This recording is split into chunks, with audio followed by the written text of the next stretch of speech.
Doctor Agarwal's கண் மருத்துவமனை இலவச கண் பரிசோதனையை வழங்குகிறது. Book appointment now.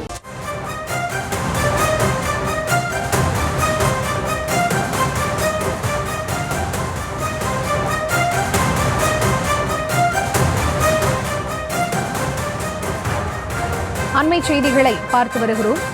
அதிமுக முன்னாள் அமைச்சர் சி.வி. சண்முகத்தை கொலை செய்ய முயன்ற வழக்கில் அனைவரும் விடுதலை செய்திருப்பதாக தகவல் வெளியாக இருக்கிறது. அண்மை செய்திகளாக பார்த்து வருகிறோம். அதிமுக முன்னாள் அமைச்சர் சி.வி. சண்முகத்தை கொலை செய்ய முயன்ற வழக்கில் அனைவரும் விடுதலையாக இருக்கிறார்கள் என்ற செய்தியானது வெளியாக இருக்கிறது.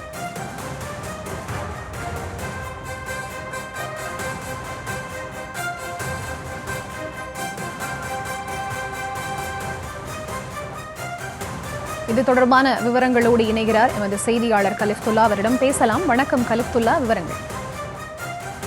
வணக்கம்.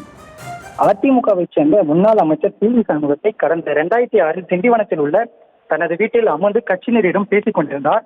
அப்போது அங்கு ஆயுதங்களுடன் வந்த கும்பல் அவரை தாக்க கொலை முயற்சி செய்தது. காருக்கு அடியில் புகுந்த அவர் உயிர் தப்பினார். ஆனால் அவரது உறவினரும் அதிமுக தொண்டருமான முருகநந்தன் கொல்லப்பட்டார். இந்த கொலை மற்றும் கொலை முயற்சி வழக்கு தொடர்பாக பாமகவை சேர்ந்த சீனிவாசன், கருணாநிதி, குமரவேல், பிரதீபன், ரகு, குமரன், சிவா உள்ளிட்ட 20 பேர் மீது ரோஷனை காவல் நிலையத்தில் வழக்கு பதிவு செய்யப்பட்டது. பின்னர் சென்னை உயர்நீதிமன்ற உத்தரவின்படி 2011 இவ்வழக்கு சிபிஐ விசாரணைக்கு மாற்றப்பட்டது.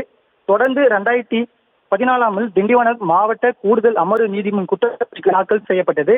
இவ்வழக்கில் பாமகவை சார்ந்த 20 பேர் மீது குற்றம் சாட்டப்பட்டதில் 5 பேர் இறந்துவிட்டனர். மீதமுள்ள 15 பேர் மீது நீதிமன்ற விசாரணை நடைபெற்று வந்ததில் 2025 ஏப்ரல் 28 வழக்கு விசாரணை நிறைவடைந்தது.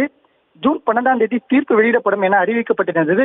ஆனால் திண்டிவனம் கூடுதல் மாவட்ட அமர்வு நீதிபதி முகமது ஃபாரூக் தீர்ப்பு தேதியை ஜூன் 16 ஒத்திவைக்க போது அன்றைய தினம் மீண்டும் ஜூன் 25 ஒத்திவைக்கப்பட்டு உத்தரவிட்டார். இந்த நிலையில் அதிமுக முன்னாள் அமைச்சர் சி.வி. சண்முகத்தை கொலை செய்ய முயற்சி வழக்கின் தீர்ப்புக்காக இன்று வழக்கு விசாரணை நடைபெற்றது. திண்டிவனம் கூடுதல் நீதிமன்ற அமர்வு ஒன்றில் முகமது ஃபாரூக் தலைமையில் நடைபெற்ற இந்த வழக்கில் தற்போது 15 பேரும் விடுதலை செய்யப்பட்டுள்ளனர்.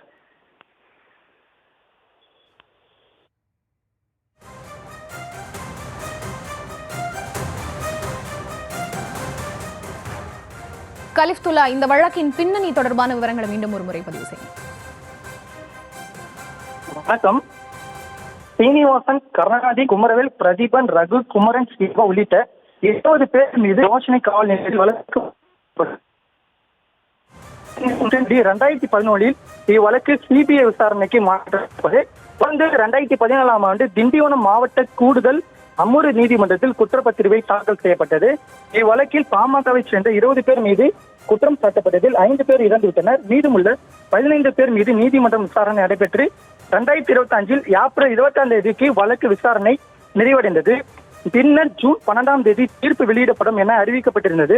ஆனால் திண்டிவனம் கூடுதல் மாவட்ட அமர்வு நீதிபதி முகமது ஃபாரூக் தீர்ப்பு தேதியை 16 மாற்றி வைத்த நிலையில் தொடர்ச்சியாக 10 நாட்களுக்கு பிறகு ஜூன் 25 இந்த தீர்ப்பை மாற்றி வைக்கப்பட்டார். இந்த நிலையில் இன்று இந்த தீர்ப்பு விசாரணைக்கு வந்த நிலையில் காலை ஒத்திவைக்கப்பட்ட நிலை சொல்லப்பட்டது. மாலை 3 மணி அளவில் இந்த தீர்ப்பு விசாரணைக்கு வந்த நிலையில் 15 பேரும் விடுதலை செய்யப்பட்டுள்ளனர் என திண்டிவனம் நீதிபதி அமர்வு ஒன்று கூடுதல் நீதிபதி முகமது ஃபாரூக் உத்தரவிட்டுள்ளார்.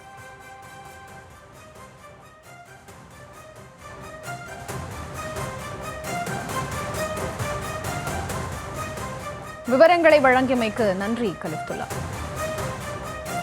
டாக்டர் அகர்வால்ஸ் கண் மருத்துவமனை இலவச கண் பரிசோதனையை வழங்குகிறது. Book appointment now.